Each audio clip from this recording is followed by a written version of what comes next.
It is a blessing to be the body of Christ, the family of Jesus our Lord, who gave his life for us, rose from the dead, now sits at the right hand of God, and every day intercedes for us. And how appropriate we get together once a week to praise him in such a way. I know we get together more often than that, but this being the primary purpose that he has set aside on this day, his day, that he rose from the dead to be able to honor him. It's one of the things that makes the family of God so tremendous, but I assure you, it is not the only thing. The reason the family of God is so wonderful is that we get to live every day, not one day a week, every day together as a family of God. And as we're heading into this new year of 2025, I know we're not there yet, but the next time we get together on a Sunday, we will be there. So as we're heading into this new year of 2025, I'd like to take a few moments just to run by you these incredible opportunities we have in God's family at Conway to grow together in just that as a family. Listen, we love our worshipful gatherings, but we do not limit our family time to what happens here just one day a week. We want to live life together as a family, God's people in Conway. Most are already aware of our small groups. Thank you, Brad. Brad, give the pageant wave, please. Oh, yes, that's nice. Very enthusiastic, too. So, if you're not in a small group and you want to be, so the way this works, it's for our membership here and our regular attendees. But if you want to be in a small group and you're not, even if you're not a member here or yet, please let Brad know. Or if you'll let me know, I'll let Brad know. Thank you for all the work, Brad, that goes into that and making that happen. Looking forward to our new small groups for the year. For those who might not know, these are intergenerational. And it's because it provides a family environment. We want every age group represented. We want toddlers, and we're having another baby boom. So there's a good chance you're going to have babies also in your group this time. Exciting. Babies, toddlers, primary, preteens, teens, young adults, middle-aged, seasoned adults. We have little babies, and so we have young kids, we have preteens, we don't know who they are.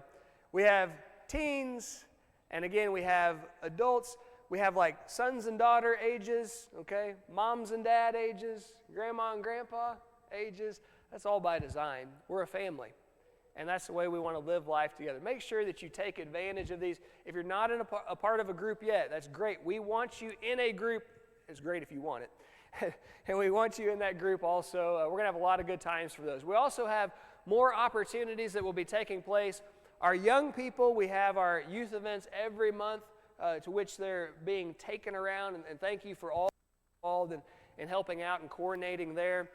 We also have our regular young people's meetings. That's going to be at least once a month. We've had as often as weekly, and after the holidays, maybe getting back to that also. Lots of youth activities that are going to be going on.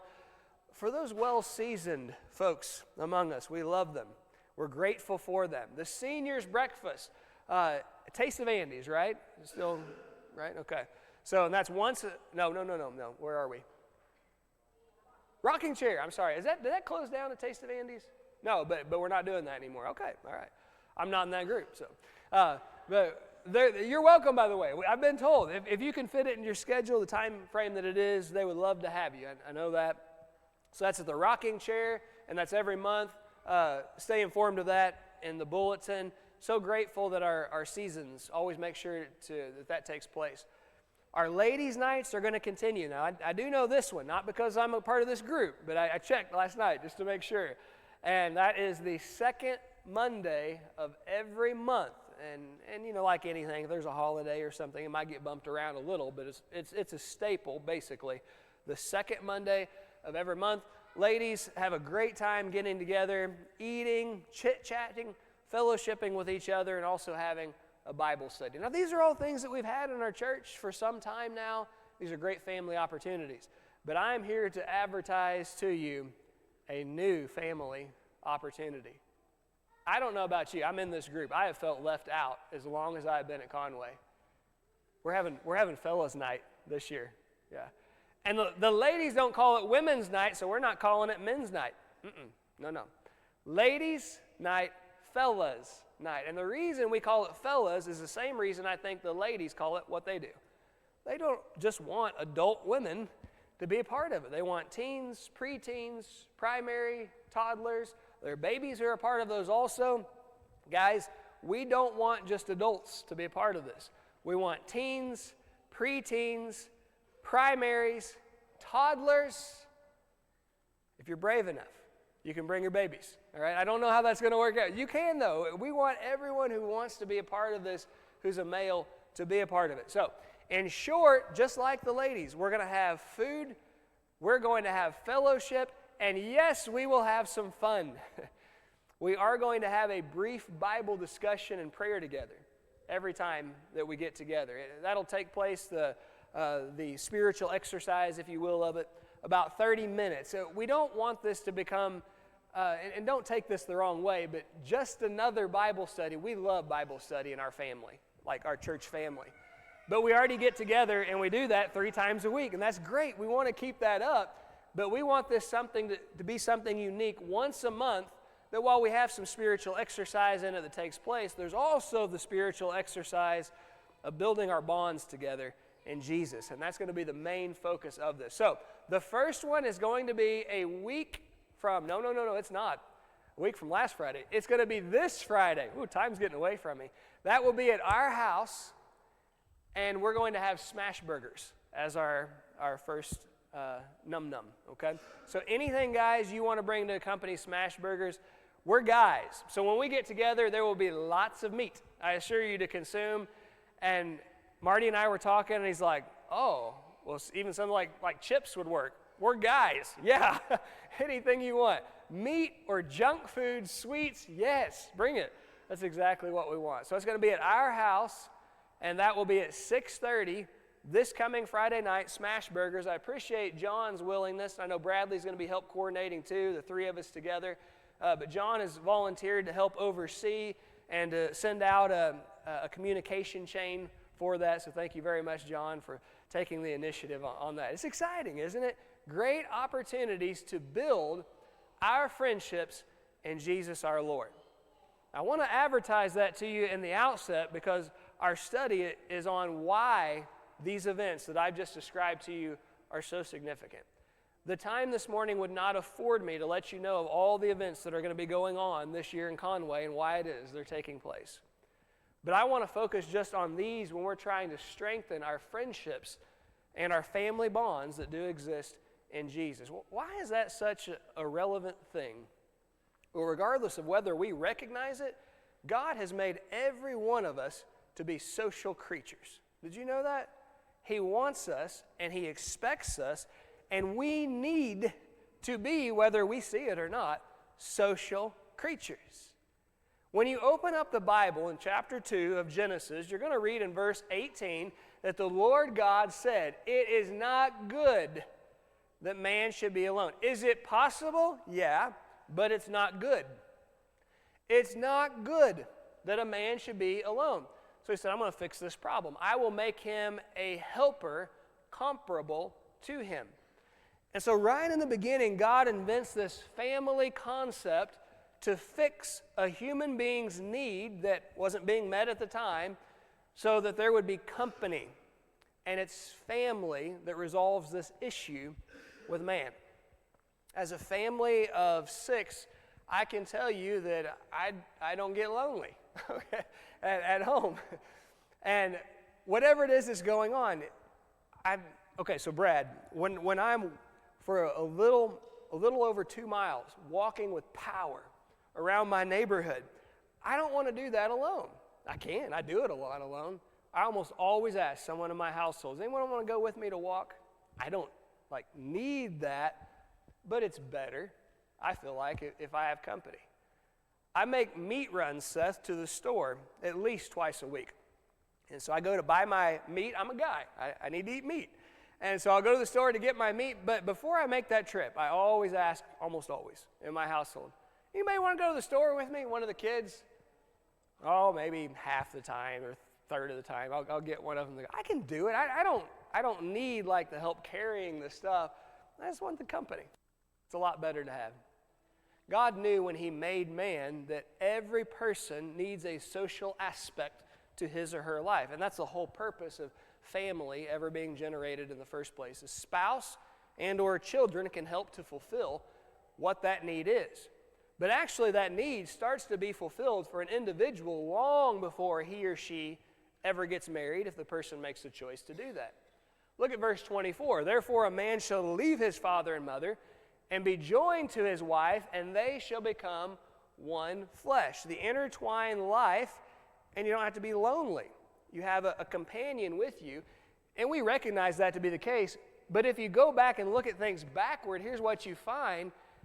He's never alone in the way God designed things to be to start with. You're going from companionship, mom and dad, to companionship, spouse.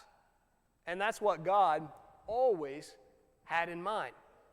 Now, it's true that as a kid, you don't often recognize and appreciate the companionship that mom and dad provide. It's all the problems that mom and dad generate for you while you're at home. But once you leave home behind, then it often soaks in. You know what? Mom and dad were a lot better friends to me than what I realized.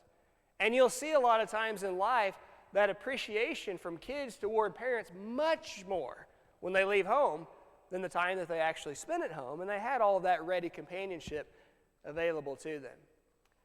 I just turned 20 years old, and I was so excited to move out of mom and dad's house for the first time. And I love mom and dad, my stay there, but I was excited. I was 20 years old, been through 2 years of college and wanting to continue my education in Springfield. I got my one-bedroom apartment, I told you about this a few weeks ago, on East Norton Road. Whew. Even then, whew. But I got my one-bedroom apartment, and mom and dad helped me to get everything situated. We had moved everything, and I didn't have my cable hooked up yet. That was going to come, I think, the next week, and maybe internet either. And so I'm there, and I sit down on my couch that was free, the couch that was given to me. And man, it wasn't nearly as comfortable as mom and dad's couch. Back at home, I thought I couldn't even sleep on this couch if I wanted to. I love sleeping on the couch at mom and dad's house. So I sit down, and I'm just looking around, and I think, man, it's really quiet in here. And so it wasn't long, and I made a phone call. Any guesses who the phone call was made to? Hey, Mom, what are you guys doing tonight?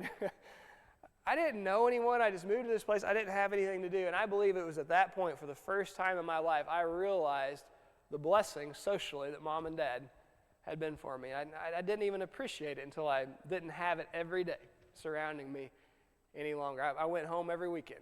I had the opportunity to, and I love the time that I got to spend with mom and dad from that point forward. Listen, God has made family, whether mom or dad, brother and sister, wife or husband and children, in part for the social aspect. We need that. But here's the great thing about, if you don't have a spouse, if you don't have kids, you don't have to have kids or get married to have fulfillment in life or to have your social aspect met. You don't even have to have a mom and dad in this life to have it met. God made family to satisfy our social needs. I want you to take just a second and look around you. Look at all of the mom and dad, grandma and grandpa, son and daughter, grandson, granddaughter, brother and sister figures there are around you. Isn't God amazing? He has set it up so that even if we don't have in life what He designed a biological or an adoptive family to be, we have this all the time anyway. And that's why it's so vital, though, that we live life as a family. We don't get together as a club one time a week, but we live every day together as His family. And the more time we spend around each other, the more we can take in, and the more improvement in our lives we'll discover. The wise man says in Proverbs chapter 18, verse 1, a man who isolates himself seeks his own desire. He rages against all wise judgment. A fool has no delight in understanding, but in expressing his own heart. Now, we don't have to be social creatures. We can be isolated digits if we desire to be, But here's what God tells us. If we live an isolated existence, that means that we're selfish individuals. That all we want to consider are the things that interest us. All we want to talk about is us. All we want to do is talk and not listen. And if that's the case, then we're not leading a life of fulfillment. That's not who God designed us to be. And this can work the other way around also.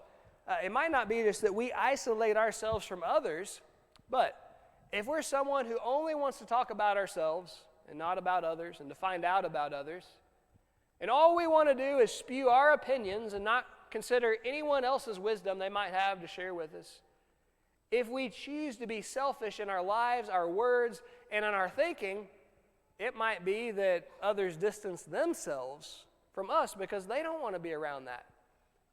God made us to be a social people. It just so happens that I started watching about a week ago this Netflix documentary on Aaron Rodgers. I don't know if anyone's seen that one. I typically finish series that I start, but I didn't this one. I quit this series in the middle of it. And I knew the guy was kind of a different sort of character. I thought, well, I'd kind of like to know more about him, I guess. What else am I going to watch? And so I started watching it, and let me tell you, Aaron Rodgers is a unique cat, all right, as advertised. I knew this, that his family was estranged from him, his mom, his dad, his brother. I knew that a lot of teammates had said not super good things about this guy who was supposed to be the leader of the team, and some have, in fairness to him, but many weren't fond of him and didn't have a close friendship with him. And it didn't take too long of watching this show to figure out why. I took it as about the whole thing is along the lines of Aaron Rodgers telling you how smart he is and how he grew up in a conservative Christian environment, and then he got older and really smart and realized that he didn't need all of that. And he was made to feel like in that Christian environment that he wasn't good enough and that he needed to change things. And he realizes he doesn't need to change things. He's good enough the way he is. He's full of himself. He's an egomaniac. And then I got to thinking, okay, hang on just a sec. I was studying the passages for this lesson, and this guy has no spouse. He has no kids, which that's okay. You don't have to do that to have a life of fulfillment. But he has no family surrounding him.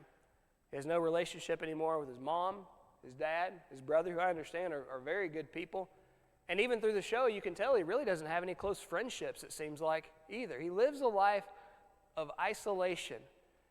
And I just thought, well, how sad that is. But it makes a lot of sense. Here I am trying to watch this show. I'm like, this is boring as all get out. There's no backstory to anything here. And I just quit watching it in the middle. A person who lives a life of isolation leads a life that is unfulfilled. It doesn't have to be a spouse and kids. It doesn't have to be a biological or adoptive mom and dad, but you need a family around you. That's why God brought family into the conversation. If you don't have that around you, look around you.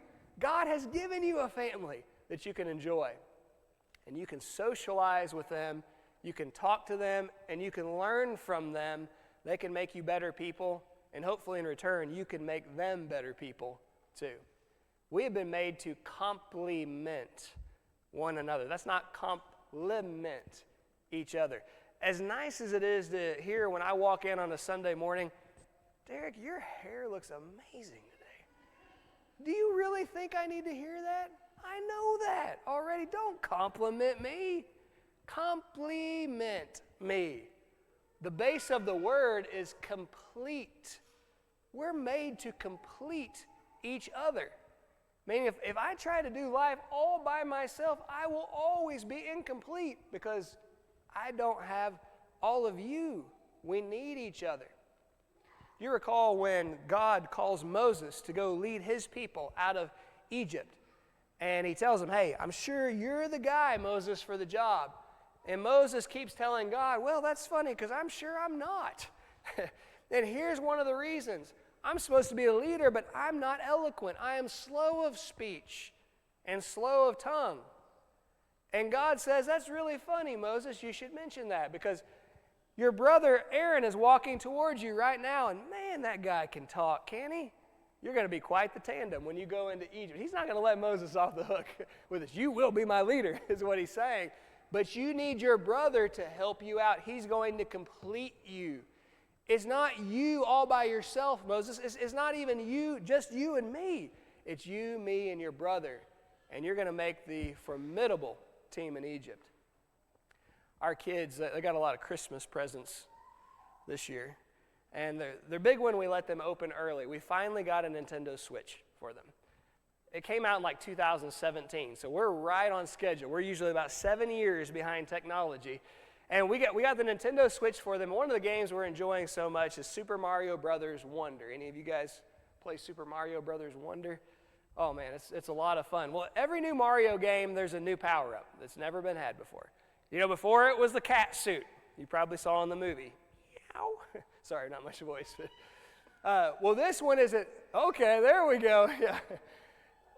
There we go. That's it. That's right. Hitting the notes that I can't today. Thank you very much. Anyway, so the new one is an elephant costume. You morph into an elephant. Well, the first time we play, like all of us, the kids and the biggest kid, we all want to be elephants, right? I mean, just slinging your trunk, killing the enemies, and you can even throw water on them, and that hurts them too. I mean, it's really neat what you can do with the elephant costume. But it wasn't too long we figured out this is just a bunch of madness. All of us as elephants. Wait a minute, we can do something about this. It's also new that you can actually be Yoshi, the dinosaur. It's not just he's your friend helping you out. You can actually be as a character Yoshi and battle the bad guys. Eat turtle shells and plants, all that sorts of things. All right, so we figure out, hey, wait a minute, we can think about this, and here's what we had. At one point, I was Nabbit, the little small, he's a quick guy. He's not on the screen. And then we have someone with elephant power, and then we have a human with a classic firepower, and then we quickly learn that you can actually get on Yoshi, two people as characters, and you can ride Yoshi around, who's a dinosaur. I want you to think about this for just a minute. As a team, if you see coming against you a giant elephant, a little quick guy, and a human being throwing fireballs riding on the back of a dinosaur, what's going through your mind? You're going to give up, right? We are just storming through this game, not because of elephant power only, that was madness, but because every person's bringing his or her own unique skill set to the equation. You understand how the family of God works? If we're all a bunch of elders, this doesn't work. If we're all a bunch of Bible class teachers only, this doesn't work. If we're all a bunch of preachers, all a bunch of song leaders, all a bunch of literary workers, but we need all of it. When it's brought together, we have not like 4, but we have a team of 100 with all these different skill sets.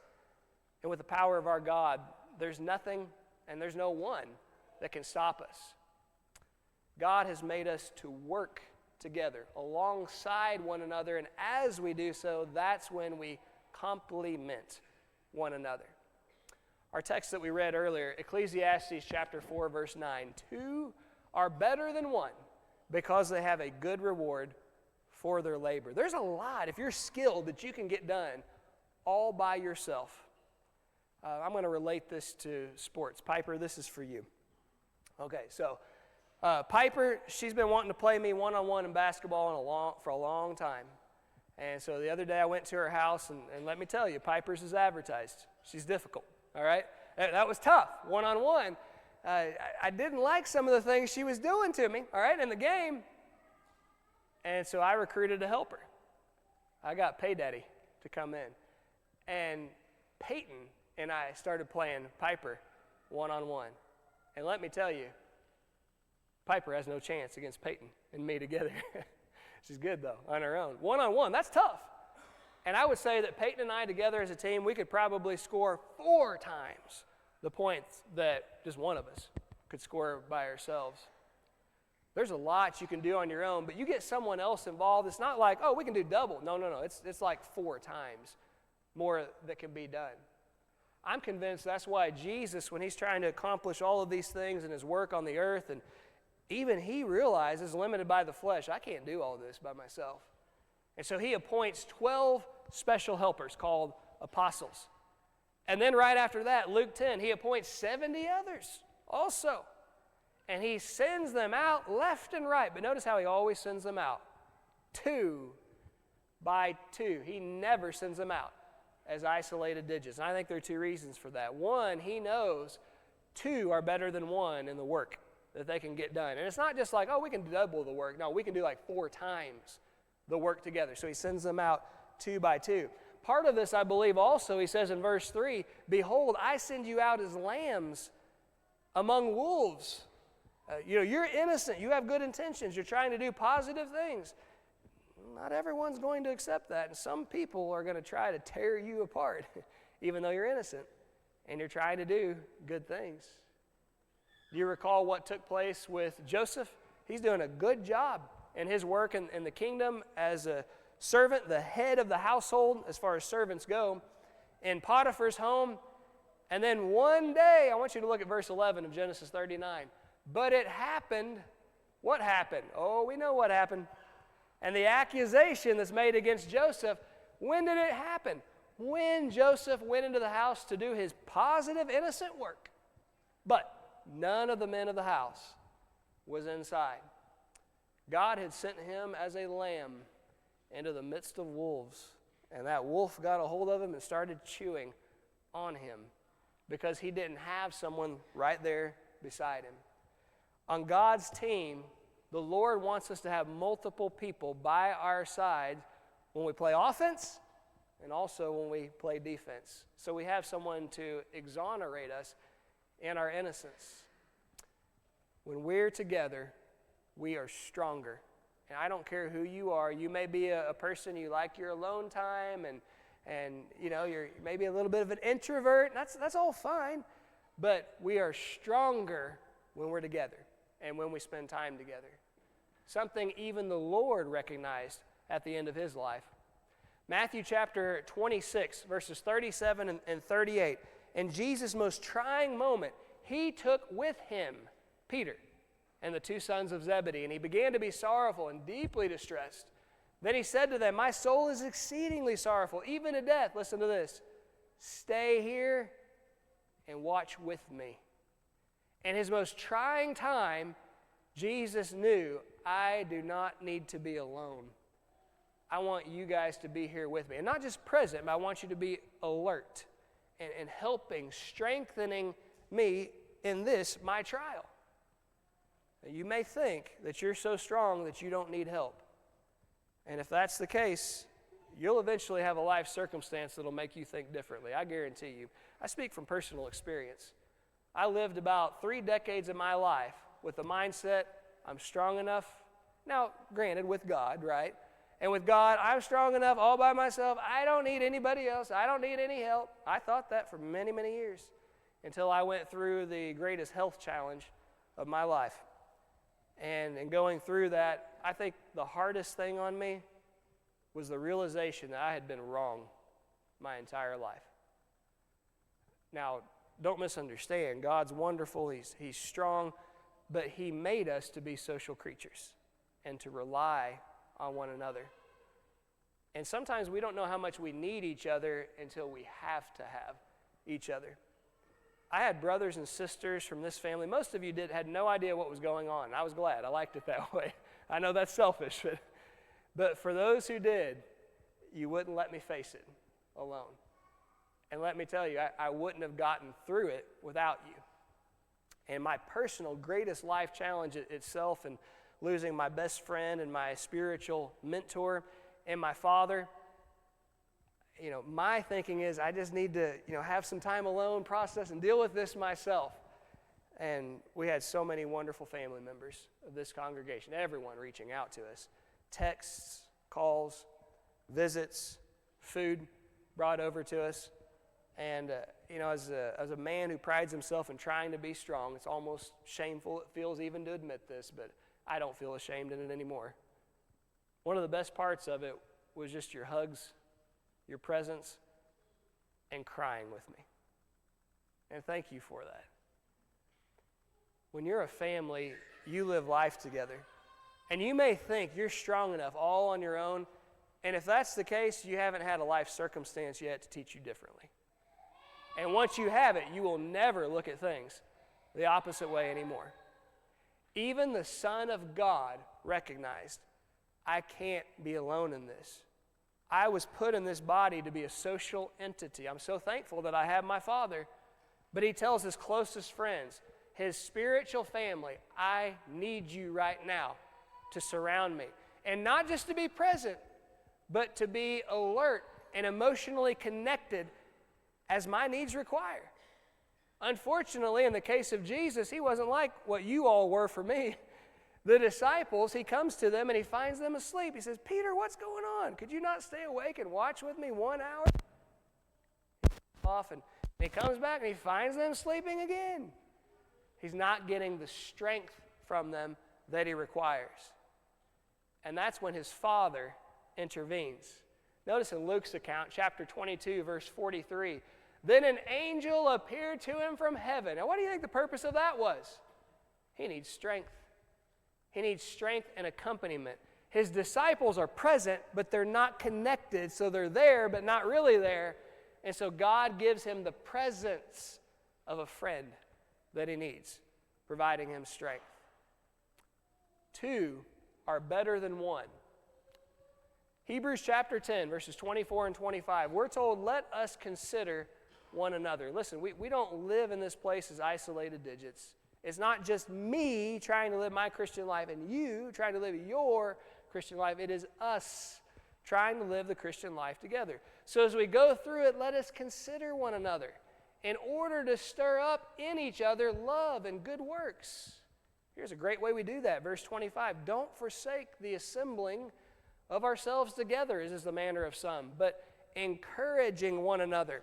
And so much the more as you see the day approaching. I don't believe he's saying here that we need to be encouraging one another to be present at our family gatherings for worship, although I do believe that's true. It's a good thing to do. I think what he's saying is the opposite of forsaking the gathering of ourselves together is encouraging each other by being present at those assemblies. When we talk about worship of God, often the first thing that comes to our mind is, what do I think or what do I feel out of it? What am I getting out of it? And that's the wrong way to look at worship.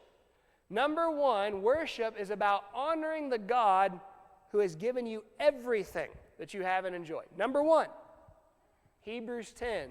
Number 2, it's about considering what my family needs from me. And regardless of whether I need it that day or not, my God deserves it, number 1. And number 2, I have family members who need it. They need my presence. And not just for me to be present, but to be emotionally connected and involved. And then in a distant third, I can consider, okay, what do I think about worship? How do I feel about worship? What am I getting out of worship? But not before we consider those other things. As we're heading into 2025, I want to put a few challenging questions before you. Question number 1, how do you feel in your relationship with God? And this isn't a Bible class, so the good thing is you don't have to answer out loud. But internally, please do answer. How do you feel about your relationship with God, especially compared, say, to the previous year? Do you feel like you're stronger and that you're closer to God than before? Or do you feel maybe weaker and more distant from God than previously? The second question I ask you to consider is, what is your level of commitment to family gatherings with God's people in Conway? I'm not talking, Thanksgiving, Christmas with your family, but your church family. What's your commitment to church gatherings with God's family? And number 3, what's your level of involvement with family activity within God's family? Going back to the small groups, the senior breakfast, the youth nights, the ladies' day, and coming up, what are your plans with fellas' night? And now that you've answered all 3, I ask you to go back to the first question. How does your relationship right now feel with God? And when you go back to questions 2 and 3, I will just about guarantee you that your answers to 2 and 3 depend on your answer to 1, and your answer to 1 depend on your answers to 2 and 3. They're going to go hand in hand. And here's the reason for that. The family of God, That's all of us right here. Look around you, all of us. But who else do you think is in God's family? You see, when we get closer together, you can't help but get closer to Him. That's a major way we draw closer to God, drawing closer to one another. Two are better than one. Verse 10 of Ecclesiastes 4, for if they fall, one will lift up his companion. But woe to him who is alone when he falls, for he has no one to help him up. You watch sports, if it's being played on a field or on a court, especially at the professional level. I'm going back here. This is the 90s dynasty right here. Even a big, strong, fast, tough guy like Scottie Pippen gets knocked down. Oh, and it happened in the Knicks and Pistons series, let me tell you. Michael Jordan got knocked down left and right. The best players will get knocked down. Big, strong, tough guys. Always, this is the scene. Right here. You'll have a teammate going over and pulling up the other. Do you really think that it's required that these big, strong, tough, fast guys have another human being to pull them up off the ground? I think they can do that on their own. It's not about the physicality. It's about the psychology behind it. And knowing that I have someone always there at my side when I fall. When I fall, I don't have to put forth the extra effort. I have someone who's going to help me up. And you ask any of these guys, any people on any successful team, so what's the deal? You guys friends? Are you teammates? You'll hear this. Yeah, we're friends. Yeah, we're teammates. But no, you don't understand. They'll say, we're brothers. We're family. And you'll hear the relationships of a lot of these guys years later, even at the end of life. They're closer than brothers with one another. And even though we just would see them for a few hours, every so many days, that's not how they live life. They live life together. And that's why they're a family. When we live life together, we're a family. And we don't have to be alone when we fall. We'll close on verse 12 of Ecclesiastes 4. Though one may be overpowered by another, two can withstand him. And a threefold cord is not quickly broken. Allow me to relate this to you in fisherman terms. I'm very picky about the equipment that I use when I get out on the water. There's only one kind of fishing line that I employ. The services of Berkeley Trilene XL Smooth Casting. 12-pound test is what I put on my bass poles, and it's pretty tough stuff. I have it not because it's so tough. I have it because it doesn't make bird's nests in my reels. And I get to spend most of my time fighting fish and not my fishing line. That's the way I want it. This is a monofilament line. And I can define that. Mono, prefix, one, filament. The base of the word is fill. It is filled with one substance, is what that means.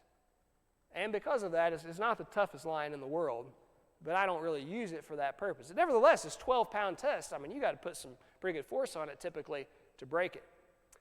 Well, I used to do a lot of fishing with my brother, and my brother employed the services of spider wire line. 4-pound test, but braided line. And braided, 3 substances interwoven with one another. Now, if I would get hung up with my monofilament line, I could pull hard enough and I'd just break it, even a 12-pound test. My brother, with his 4-pound test line, a third of the strength, supposedly, as mine, he would get hung up and we would pull on it to try to break it. We would straighten out hooks. We would break hooks off. We would pull ourselves in the boat over to where the hang-up was. There were times we almost cut our hands trying to break that line. Many times we would have to just take scissors or fingernail clippers and finally just sever it off. And it frustrated me because I didn't understand for the longest time. How is my 12-pound test line less in strength than his 4-pound test line? And then I recognized, upon more Bible study, God has shown me why. He's given me the answer to my fishing woes. The answer to it is the strength is not found in numbers.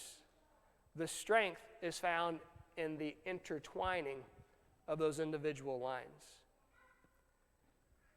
We have a lot of people here that are strong monofilament lines. We're pretty tough, aren't we? all on our own. Hey, I got by for about 30 years, just me and God. I thought that would always work that way. But then God taught me a lesson that braided line is stronger than monofilament, regardless of what the ratings are that are involved. I'm so much stronger with you, and you're so much stronger with me, and you're so much stronger with all these people around you. But then you bring a third element into the conversation. One may be overpowered by another. Two can get through and withstand him. In that circumstance, a threefold cord, give it up. You're going to hurt yourself trying to break that. You bring the strength of our family in, the head of this home, and there's no way you could ever be brought to ruin.